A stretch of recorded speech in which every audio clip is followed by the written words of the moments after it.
Pensiero del giorno, giovedì 16 gennaio. Far sentire la vicinanza. L'unità donata da Cristo va sempre ravvivata e tradotta in concreti comportamenti sociali interamente ispirati dall'amore reciproco. Da qui le indicazioni su come impostare i nostri rapporti.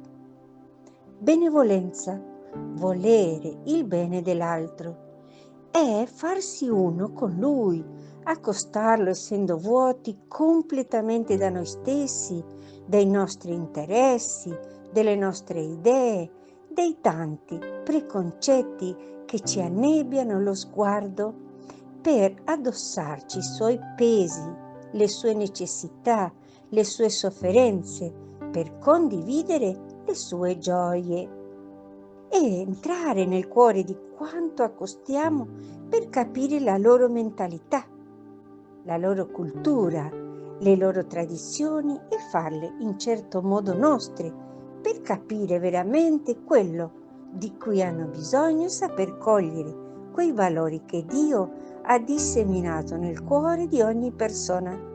In una parola, vivere per chi ci sta accanto. Chiara Lubick, estratti dal commento alla parola di vita, agosto 2006.